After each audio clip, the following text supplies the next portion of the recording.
Dawn, thank you so much for being here to talk to us about email marketing, email deliverability, holiday prep when it comes to email.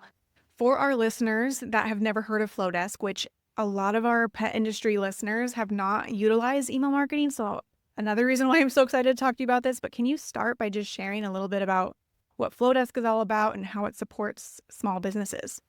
Yes. So, hi, everybody. Thank you for having me, Michaela. It's so nice to be here. Flodesk is a relatively new company. We've been around since 2019, around there. And our mission was to bring email marketing to the small business owner and make it accessible and easy to use and beautiful because there's a lot of email marketing tools out there. You might be familiar with some of the big ones. But we wanted to make email marketing easy and fun for these smaller businesses who didn't have these huge design budgets or maybe design skills or strong technical skills. We wanted to make it easy and intuitive and really show them how powerful email marketing can be for their small business. So we support small businesses, and I myself, I've had two small businesses and both have been wildly successful. Thank you to Flodesk and my email marketing strategy. And it's just something that's a little bit of an untapped market in terms of ways for businesses to monetize and grow and scale in a way that's not social media or, like your website, things like that. So that's why we're here. We're here to support and champion the small businesses and make it accessible to them. Yeah, absolutely. And I love that you bring up comparatively to social media as well, because I feel like so many of us are falling into that trap where it's like, okay, we got to spend all of this time on social media, but there's only like 2% of our followers that are even seeing our stuff versus Mhm. emails. When someone is joining your email list, they're saying they're interested and they're going to see it in their inbox. It's such a powerful game changer. And it's one that I really encourage so many pet business owners to tap into. Like you said, it's so undertapped, especially for Yes. local pet service businesses. It's not something that's a priority, and that's what we're here to change today. Yes, and you guys are the perfect market for this. So we'll talk all about that. I can't wait to dive into ideas for everybody. Yes, perfect. So before we get into the actual email marketing stuff, I'd love to talk email deliverability. Mhm. And as we talked about a little bit before we hit record, I've had so many clients who have said, my email's going to spam. Like, what's going on? There's been a lot of changes when it comes to new rules and how to set this up. And there's just so much there. So I would love to start with Yeah. that. And for people who are dealing with emails going to spam or don't even know if emails are going to spam or getting delivered, can you explain what is email deliverability and why should we care? Totally. So this is the big hot topic right now, and what I'm going to share here is relevant to you regardless of what platform you're using. So I hope you can take nuggets away from this no matter what you're doing. But what we're seeing, so we send billions of emails off our platform. And when we think of these inbox providers, so when I say that, I'm thinking of Google, I'm thinking of Yahoo, iCloud, Outlook. Those are the inbox providers out there. They each have their own rules and algorithms that determine how or who or what is going to show up into their inbox. And I want to take a step back here for a second because I think a lot of people feel very personally attacked by some of these platforms. They're like, oh, they hate small businesses. They put me in the spam folder. But I also want you to take a minute and consider the fact that these providers are in the market of protecting their users. We are in a world where spoofing, spam emails, people pretending to be somebody else is rampant. We've all gotten that email from the who we think is PayPal saying oh, you need to log in because somebody said this transaction, and that is what they're worried about. They're in the market of making sure that legitimate people are the only people that get put in front of their users. And in that process, we see sometimes that our business emails tend to get caught in those traps, right? And that's what happens. So what we've noticed, and again, we don't have a playbook from Google where Google's here's our algorithm, here's how to work the system. So this is just data and observations, and we see things change and evolve over time. And the reason why I want to talk about that too is because something that might have worked for you last year might not be working for you anymore.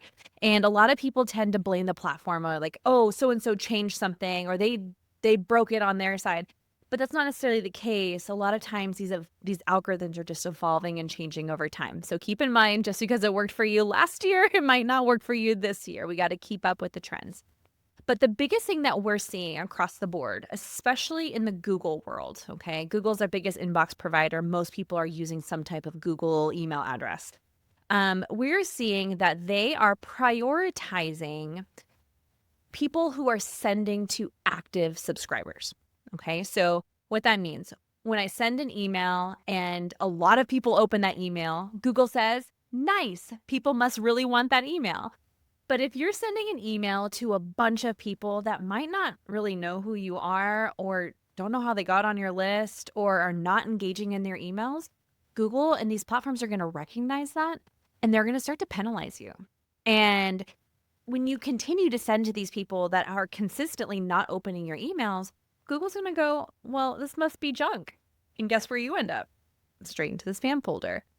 On that same note, these platforms love consistency. Okay. So when it comes to email marketing, one of the most important things you can be is consistent.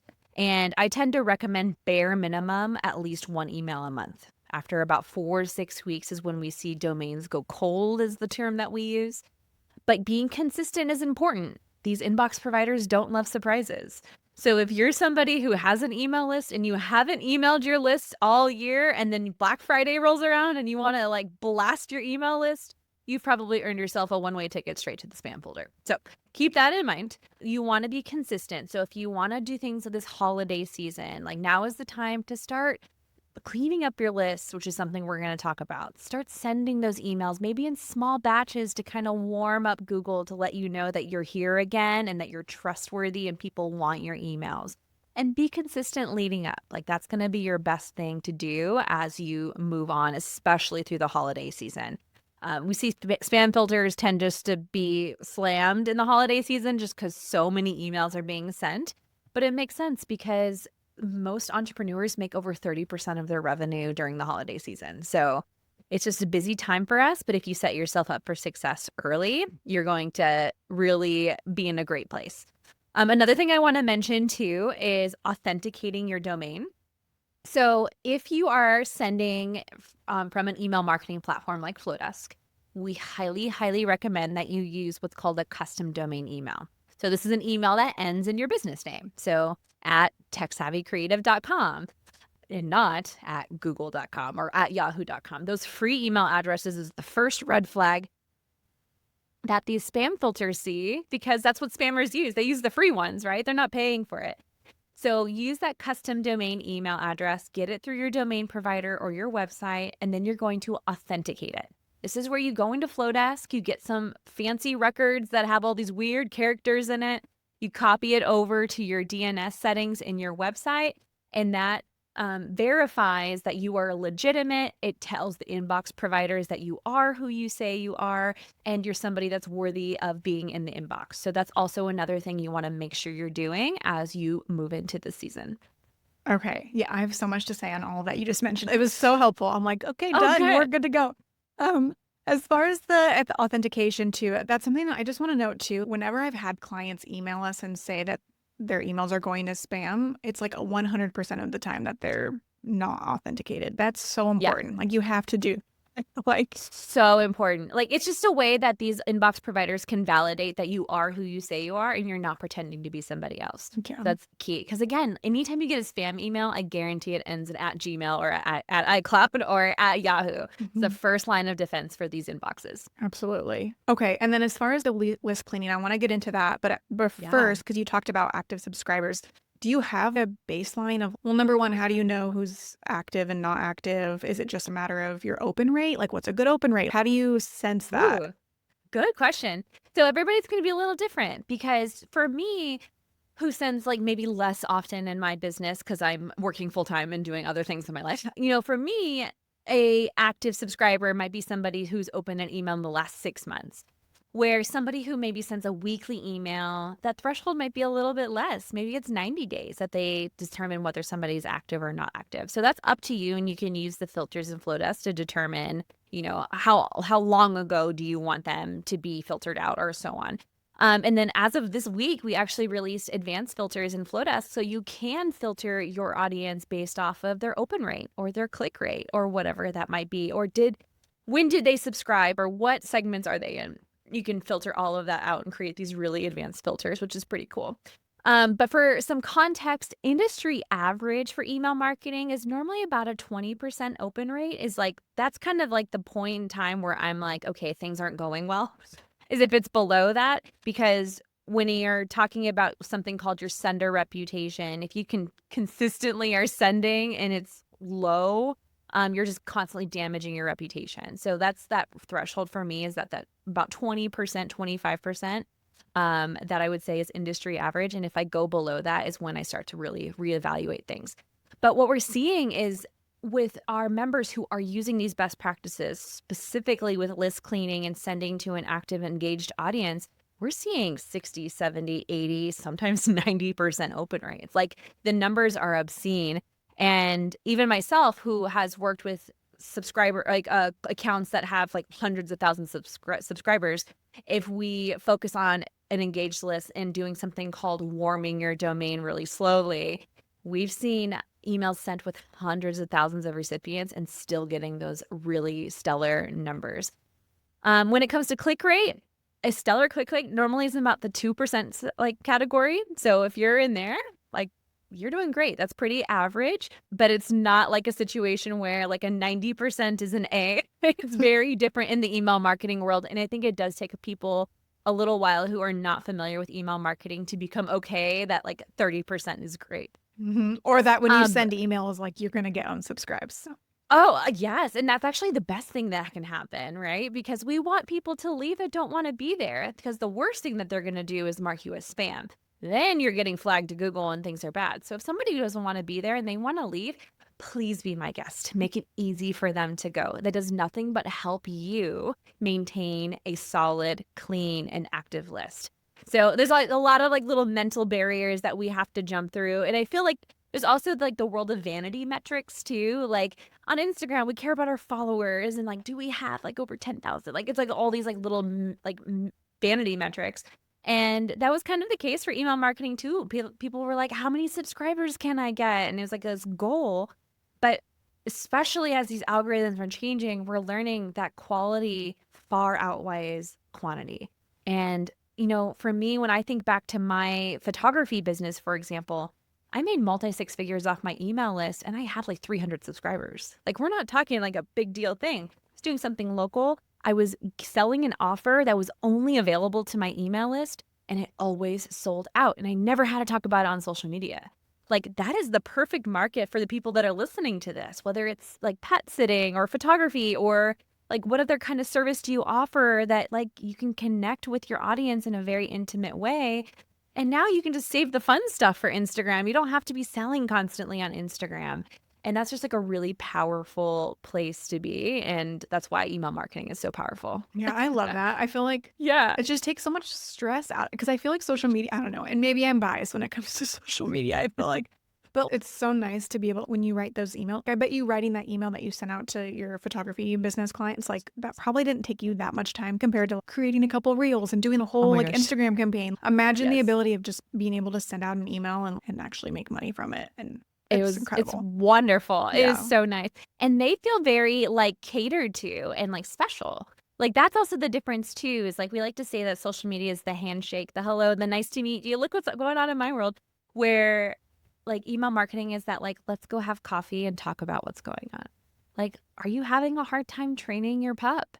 Like, are you, I always joke that like getting my puppy was harder than having a baby. Like, like could that be a conversation?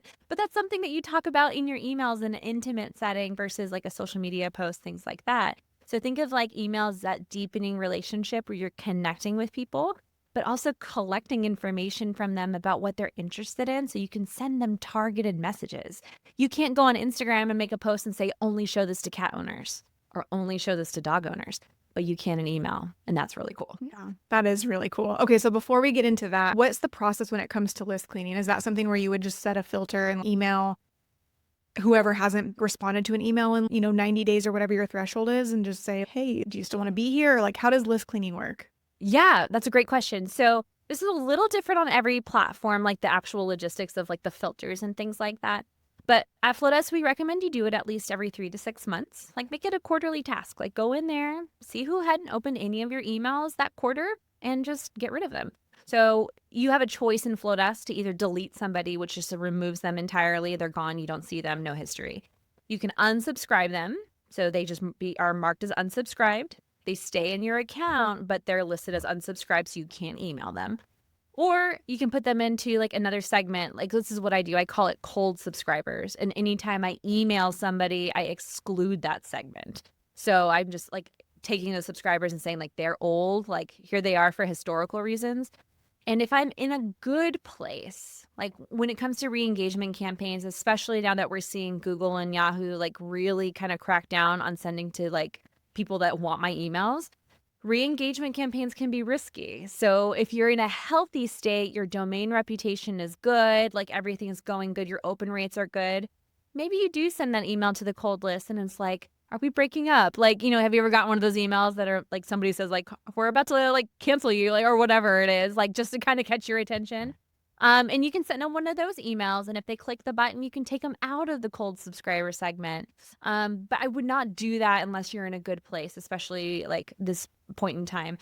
Even at Flodesk, when we run what's called a re-engagement campaign, we do it in small batches. We send them out and we monitor them, and we see like, okay, this one performed pretty good, but the one that we sent a couple days later maybe didn't perform great. Maybe we're getting closer to that 20% threshold that we don't love.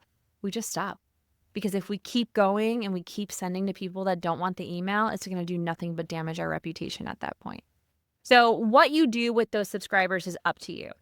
In my phase of life, I'm just here to like, I'm busy, like life is crazy. I just want to like get to people that actually want to hear from me. I am just simply getting rid of those people or unsubscribing them and moving on with my day. If somebody ever wants to come back to your email list, they absolutely can. They can just resubscribe and they'll come back. So just know that it's not permanent. They can always come back if they choose to. We also have to remember, and this is something that I think people have a hard time with mentally, is like they see an unsubscribe and they're like, oh my gosh, somebody doesn't like me or they hate my emails. And the answer might not be that. It could be something totally different.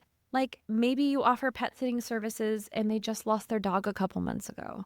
Or like maybe they've moved, or maybe they're in just like a really crazy season of life where this is just not reasonable at this time, or maybe they're trying to protect their mental health, whatever it could be. There's so many different scenarios that is a reason why somebody could unsubscribe. And I guarantee you 90% of the time, 99% of the time, it's not because they don't like you. But a lot of us, like as business owners, we get that unsubscribe and we're offended. We're like, why'd they hate me? Like, what did I write that was so bad?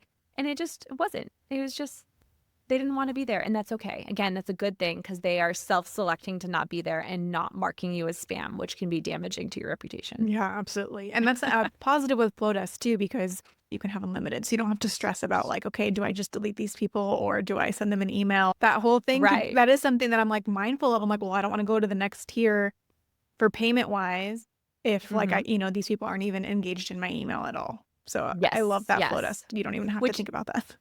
Yes. But also at the same time, like on that same note, that's also been something that we've seen across Flodesk users versus Kit, ActiveCampaign, and so on. Because they don't have to clean off their list, they hoard them more often. Interesting. We have a lot of what like I've been calling like email hoarders. Like they don't want to get rid of them because they don't have to. Yeah. But when you're paying for them, like, oh, like of course, bye. So the encouraging members, and this is like what I'm doing a lot, is like just helping them shift that mentality because it was like not necessary for so long. And as these algorithms are shifting, we got to crack down, guys. Like we're like not gonna charge you. You're already one of our members. That's fine. But like we need to you need to clean off your list. Just because you can have them doesn't mean you should. Yeah. And like encouraging people to do that is really hard. But I even saw a thread. I can't remember who it was from, but she said that she just deleted her entire list because she hadn't been sending in like a year and a half. And she talked about how much faster it grew back, and like it grew back plus some in like months, because she just started fresh and she wasn't sending to junk emails at that point. And so it was just like a really great testament of like, sometimes it's better just to like clean things up, and the people that want to be there will come back. Like they'll be there. If they're your biggest fans, they're going to subscribe and continue to cheer you on. Yeah. No, that's such good advice. I feel like it's encouraging. I feel like I don't even want to do the like reactivation campaign. I'm like, if you're not active, then you know what I mean? It's like, how many of those people decide they actually want to stay on if they're not already a gold subscriber. So Yes, interesting. yes. I love that. Okay, so beyond like the tech setup of authentication and all of that fun stuff, can you get into other best practices when it comes to the actual like content of the email that can lead people into spam or help improve deliverability? Sure. Okay. So this one again is evolving over time. Things that I would say a couple years ago are like absolutely true are still questionable at this point. And we have contacts with our like providers and they're telling us that things are not as important as they used to be. For example, image to text ratio. Like that used to be something where it's like you have to have like 80% one thing and 20% the other. But that's not as prominent to these filters anymore. Like again, they're concerned about like malicious links. So one of the things that we've seen is like if somebody sends an email and they get this like scary red banner at the top that's like there is a suspicious link in this email. Well, it turns out that they linked to their website and they didn't put the S in HTTPS and Google was like, I don't know what this is. It looks sketchy. So it's like silly things like that. So make sure that the links you're sending, like, are they secure links? Is your website secure? That's a big part of it too. So something like that for usability reasons, not so much for spam filtering deliverability, but bad usability can lead to people marking you as spam. So this is something to consider. But using alt text, if you're using an image, make sure you're using alternative text in your accessibility settings to say what that either banner says or what the image is all about. So somebody who is using a screen reader or other accessibility settings are able to consume your content as well. That's important. It's important to those filters that people are able to read your emails. Also, use text when you can. At Flodesk, we tend to be very image heavy. Like we have beautiful layouts. They work well. They convert very well for us. But if I'm gonna like go on a ramble about a story, I'm gonna make sure to do that in a text box and not using some type of image block or layout block to do so. And across the board, like we've evaluated all of our emails and say like, okay, like this email was a 100% image send versus this one was half and half or full text. And across the board, deliverability wise, we're seeing pretty consistent results across all three of them. It's not like one is performing way better than the other. And that's something that has changed over time because it used to be that text used to be a bit more prioritized in those emails.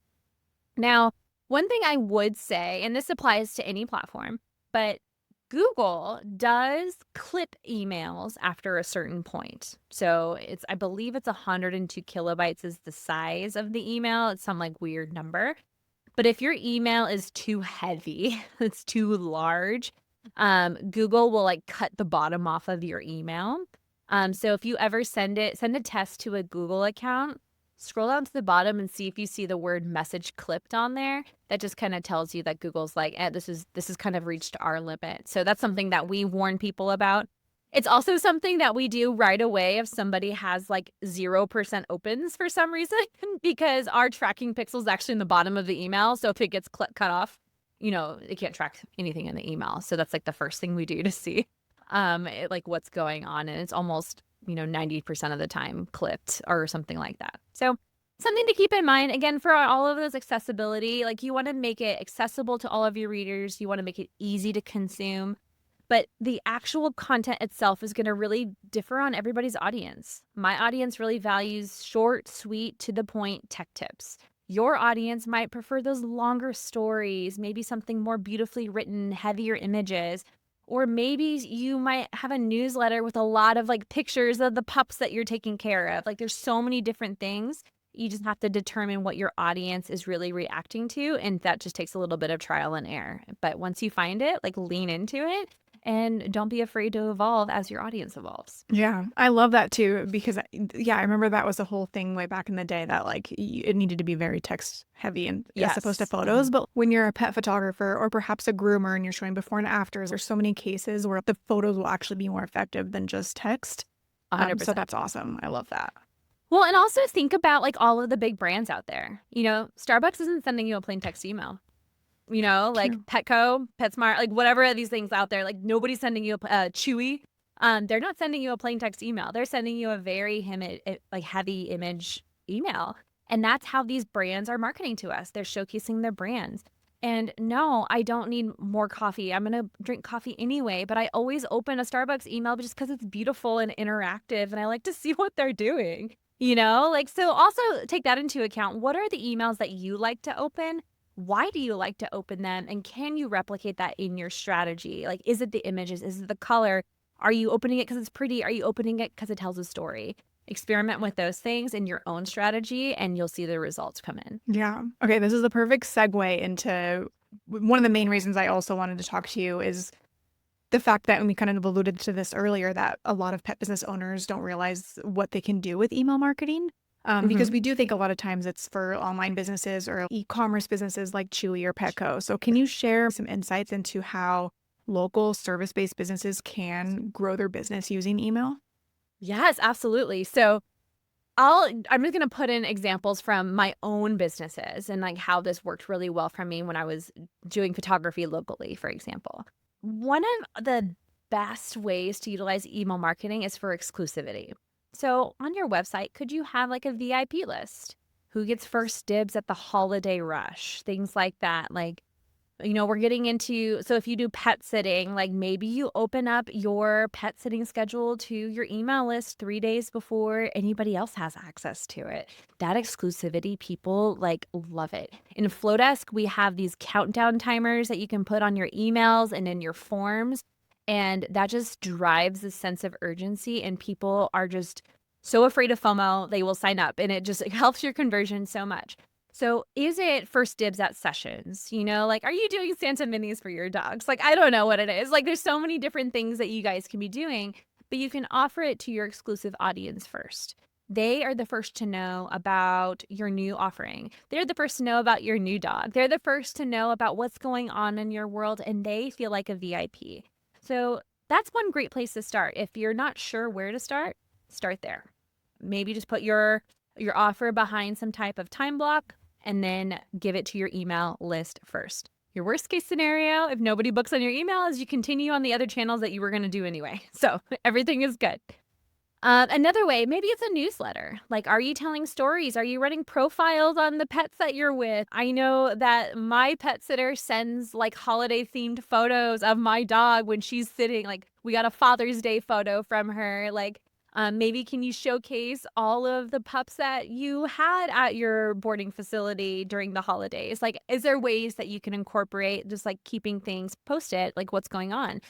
Or maybe you're sharing about local events that support the shelters. Or are writing blog content that gives you tips and tricks on how to survive the holidays with a new pet or whatever that might be. Like, can you educate like something that you're already creating, share that and repurpose that into your emails as well? If you're selling things, maybe you're selling a physical product or a download or a checklist or something like that, you can always use email marketing for that too. Again, launch it to your list first. You can use your list to collect information about what they're interested in. Like, that's another example. If you're not sure what to build, maybe ask them. See what they want. What do they want to learn from you? One of my favorite features in Flodesk, I use it constantly, is called link actions. So, for example, let's say I have I can do like buttons are there or like icons like on my Flodesk email, and I can be like, get special tips for, and I can say dog owners, cat owners, fish owners. I don't know. But like you can have these cute little icons, but when they click on cat, well, you can probably assume that they're a cat owner if they said like, "Oh, I'm a cat owner." Well, when they click on that with a link action, you can assign them to a segment that says they're a cat owner. So if you have a special deal coming up just for cats, or maybe you have some type of content that's related just to cat owners, you now have a targeted audience in your email marketing platform where you know that people are at least interested in cats. So you're going to send them over there. But for me, who may have only clicked dog because I'm allergic to cats, like if you send me an email about cats, I'm just going to ignore you at that point. Like, that's not targeted content for me, right? But if you know that I'm a dog owner, you're going to tell me about your next meetup at the dog park. You're going to tell me about this bandana download you can have, or like whatever it is that's related to what I am. And that's why again makes email marketing so special, is because you can get the right content to the right person at the right time. Where on social, you're just kind of like throwing spaghetti on the wall and see who enjoys it and see who even sees it at that rate. So there are so many ideas. We can go all day. Oh, this is different. But like lean in and see what people are clicking on. Use those link actions to capture what people are clicking on and put them into categories. If they clicked a link on if they clicked a link in your email that is about like pet gifts to buy for the holidays, like building your dog a stocking for Christmas. I don't know. I'm just making up stuff at this point. Maybe like those are the people that would probably be really interested in your Amazon links, like so you have like a targeted audience that you can send to. And when people are getting content that's relevant to them, that they're interested in, they're always going to come back and they're always going to open your emails. And when they open your emails, Google, Yahoo are like, they have to get these emails. So there you are, front and center in the inbox. So it's all a big cycle that all works together. I love that. That was so helpful. And I feel like I've never thought about it from the perspective of like making it super exclusive to who's on the email list. Like that makes it so special, makes people more likely to open it and more likely to just even want to be a part of it and to sign up. That's really awesome. Right. Absolutely. Yeah, I love that. Okay, so let's talk about the holidays. They're obviously coming up. So let's Yes. brainstorm a little bit. Do you have any ideas or advice on how pet business owners can specifically prep to use email for the holidays specifically? What should they share for the holidays? What do you do? Yeah. So again, everybody's business is a little different. So the actual content you're sharing is going to be very different. And I am not a pet business owner, so please take this with a grain of salt. You guys are probably like laughing at me like, okay, weirdo. But now is a really great time to talk about this because we're coming into the holiday season. If we're like talking about this like the week before Black Friday, it's too late. So keep that in mind. You want to start now. We want to get that list cleaned up. We want to make sure you're authenticated. If you have not sent in a long time, we need to talk about warming up your audience, sending to small batches to kind of warm things up and get Google to trust you a little bit here. So you got to start that now to be ready for the holiday rush.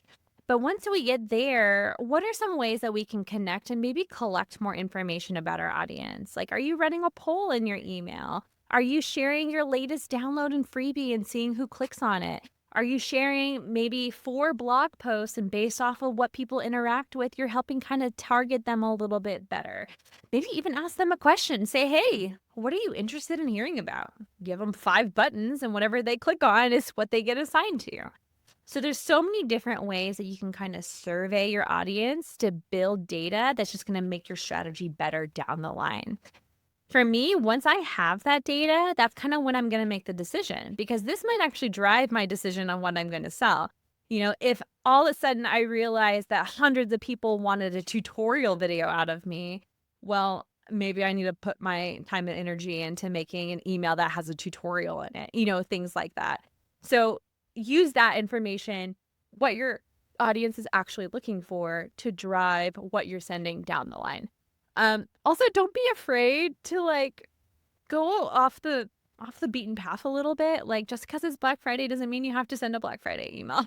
Like it's crazy that time of year. And I think a lot of people feel this pressure. And now it's just almost like a Black Friday month at this point. You get the early Black Fridays and the early Black Fridays, and then you get the late Black Fridays and the Cyber Mondays and the small business Saturdays. There's so many different things out there. So don't feel like you're set to a restricted calendar in this season.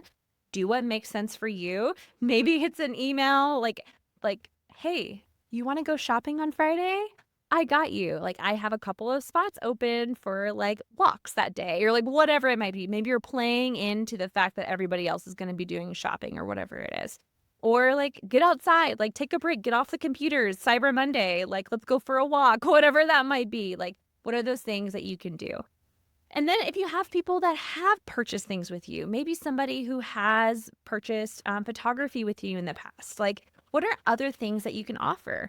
Can you teach them how to store their photos properly? Can you sell them albums? Can you sell them prints? Like get your holiday print ready to go to gift to your family or like whatever, Christmas cards. That was a very popular thing for me as a photographer. Like people love to order Christmas cards and I helped them through that whole process, getting that out the door before the holiday season.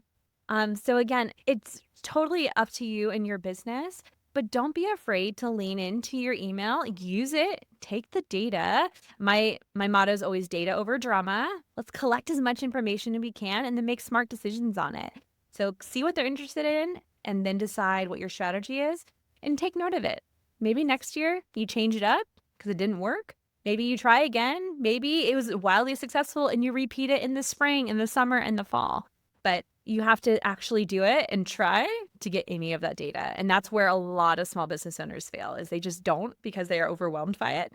And then they don't have any data to act from. And here we are. Yeah. I'm so glad you brought that up. That was the next thing I was going to say is we love data at Pet Marketing Unleashed. So I love that you brought up data and even looking into, because, as we prepare for the holidays as well, as what is the primary source of your revenue right now, or what needs to be booked more, or, looking at the data of your actual business and your numbers to help also determine. Email content could be really helpful, but I love that you talk about it's not just sending out a mass Black Friday email. It's looking at the data that you can collect starting now from your email list of what are they interested in? Are they a dog owner? Are they a cat owner? Being able to segment that. And the nice thing with Flodesk is that it makes it so easy to do that. Like, because I feel like, we talk about this and like, oh, segmentation, blah, blah, but there are so many platforms where that's really a confusing and very tech heavy type of process. Whereas Flodesk, I feel like makes it so simple that like, I don't want you to be listening to this and be overwhelmed. Like it's so straightforward to set all of this up. Absolutely. Absolutely. And it evolves and grows over time. So don't feel like you have to have it right as soon as you set things up, right? Like for me, I started with maybe 5 segments. I think I have 130 of them now. Like I just checked the other day. So like your strategy is going to evolve and change over time. Don't be overwhelmed by what it could be eventually. Just get started now. Start small. And you'll find new ways to refine as you go. Yeah. And like you said, even just starting with 1 email a month. Because I know that so many of you are like, we're so busy. We have so much going on now. Like here we are talking about yet another platform to be on. But with email, I feel like it's so much more effective than so many of the other strategies like social media. I mean, obviously it depends on your business. But with email, it's lower effort, I feel like, for much larger impact. And that's why I love email so much. And Flodesk is such an easy platform to use that it's like, why not get started? I mean, why not then? Yeah. Why not? Why not? And not only that, like Flodesk forms are free always. So like if maybe you're in a season where you're like, okay, I know that I need to do email, but I'm not ready to. Maybe it's a January 1 thing for me, whatever that might be, right? You can still get a Flodesk form on your website, multiple forms. You can put them in your link in bio. You can put them on your website. You can put them everywhere. They're totally free. So you can start collecting your subscribers now. And then when you are in that season where maybe you are ready to sit down and start emailing a list or creating a newsletter, you already have subscribers that have opted in and they're ready to hear from you. So that's my challenge to everybody here is like, go on, just put a sign up for our VIP, like to be the first to know about our upcoming spots or whatever it is. Allow people to sign up, and then when the time comes where you are actually ready to announce something, that's when you can become a subscriber and then go from there. But until then, you can just collect and not worry about it. That's so awesome. I love that you guys have that feature. It's funny too, because I hear so many when people are, going on and talk about email list or even just growing or marketing their business, they always talk about how, man, I just wish I would have started collecting emails first. Like before this or before I did this, like I should have been collecting and starting a list and I never did. Absolutely. Yeah. So that's amazing advice. Okay. So for somebody who is ready to get started with email marketing or someone who's looking into all the different platforms, can you share a little bit about how Flodesk is different, maybe from looking above, more general? Oh, sure. Yes. Yes. So let me tell you this. So I have my business, Tech Savvy Creative. We teach tools across the board. Our motto at Tech Savvy is the best tool is the tool that you'll use. Okay. And for me in my businesses, I used many of the email marketing platforms. And it was always that thing for me that I was just like, I know I'm supposed to do this, but I really don't want to. And it was always the thing that kind of fell on the back burner, which I'm sure a lot of you kind of feel that way. Well, I felt that way until Flodesk came, and it launched in the middle of one of my seasons of my business, and then I tested tools for a living. So I'm like, oh, I gotta go check out this tool. It's new. People are talking about it. I'm gonna go check it out. And that was the first time that I actually enjoyed writing an email. And that's when everything changed for me, because it was for the first time I actually wanted to use the tool. I wanted to do email marketing, and it felt not scary. Sometimes you get into some of these platforms and it almost feels like they're trying to be smarter than you are. And I don't love that. Like they want to tell you that they're way smarter than you and you don't know what you're doing. I don't love feeling that way when it comes to my tool. And also for me, like the people behind the tools are really important. Like, do I have a support team that can help me? Do I have a team that's actually listening to what I'm asking for and, saying and things like that? And that's something that's also important to me across all the tools that I use. So for me, when I discovered Flodesk, it was the first time that I discovered the magic of email marketing because it was the first tool I actually wanted to use. And on that note, that's my suggestion to you guys is go check them out. They all have trials. Flodesk has a trial. Flodesk has a trial, and then you have a sweet coupon deal that they can use as well if they want to subscribe. And test them out. See which one that resonates with you, which one makes sense to your brain. Because I promise you'll be very impressed and surprised about how simple and intuitive Flodesk is. And that's why we see so many people like come to our platform and stay on our platform is because it's something they actually enjoy using for the first time. And that's a big deal to them. And if you're not going to use the platform, then you're not going to send emails. So let's make sure you like it first. But go on there, test it out for yourself. And again, I think the Flodesk team is so different. We are woman founded. We are very close to our members. We are constantly working with partners. We are constantly ears to the ground. I am on threads, constantly talking and interacting with our audience. We have a public roadmap. We have a big Facebook group. We have all of these ways that we're interacting with our audience. And our members are the ones that are shaping our tool. And that is so important. We hear things, we take it back, we find ways to bring them what they're wanting with their feedback. And that's something that I don't think you see in a lot of tools, especially tools that are owned by really big companies. You just lose that relationship. And like we're a small business. Many of us at Flodesk run our own small businesses. So not only are we working there, but we're using the product ourselves for our businesses.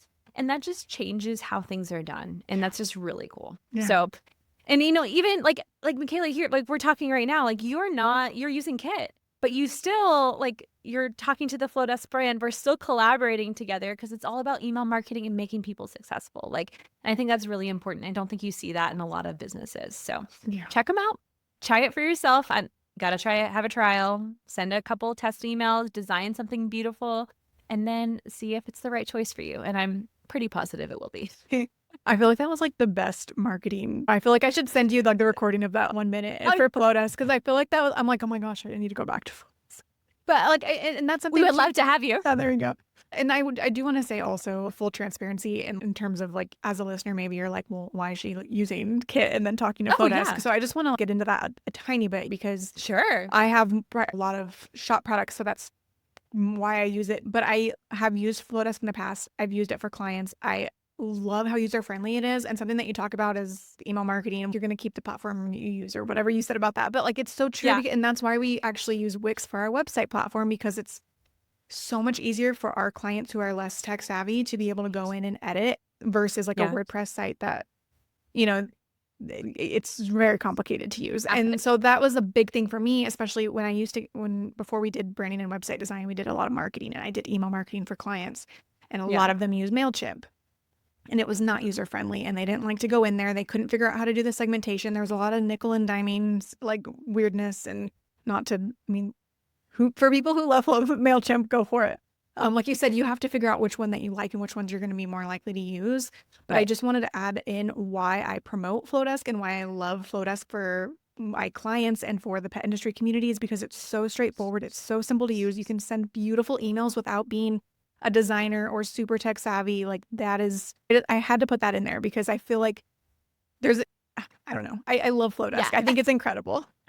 Well, we love you back. And we I am in the world of tools, and tools change, people evolve. And even for us, you're talking about being a Wix user. Well, I might have seen a Wix logo in my testing environment today. We're constantly evolving at Flodesk and constantly connecting with e-commerce platforms. Our integrations are coming in like hotcakes. You guys, our integrations have me stressed lately because there's so many of them and I have a lot of tutorials to make. So it's something that's always evolving. And as our businesses evolve, our tools might evolve over time. That's also something really important for people, as I feel like they kind of feel like they have to make the right decision now, or maybe they did commit to MailChimp, or maybe they did commit to another platform and they feel like they can't leave. And that's up to you. Maybe you don't want to. Maybe that's not the right thing for this season of life, or maybe it is time. It's okay. And that's the best part about being a business owner is we get to make those decisions, Yeah. I say to my daughters, everything is figure outable. And only you can decide what's important, what you want to do, and whatever that is the right answer. And that's like a small business rant that I'm on all the time as a small business owner. Yeah. But it's important to us at Flodesk. Yeah. We want you to be successful regardless of what platform you're using.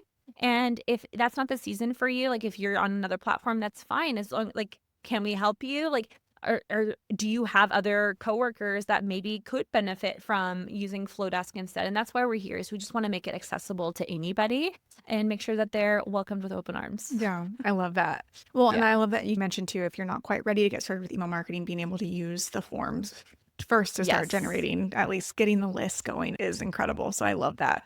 Okay, Yes. so before we wrap up, I'd love to know where can people go to learn more about Flodesk? And I know you guys have a lot of like education and resources as well. Where can Yeah. people go find that? Oh, love that. Okay, so you can find us at flodesk.com. That's Flodesk. We are also on Instagram at Flodesk. We're also pretty spicy on Threads lately. We're having a good time over there. If you want to connect with me, I'm at It's Dawn Richardson on Instagram. Come say hi there. I'm not much of a poster, but I will post stories and chat with you all the time. So come hang out with me. I'll post Flodesk updates there as well. But in terms of our education, I am actually in the process of completely rebuilding out our Flodesk University. That is a big part of what I'm doing. I currently have about 56 videos in my queue that I need to record for Oh, this. I know, right? Your eyes got as big as mine.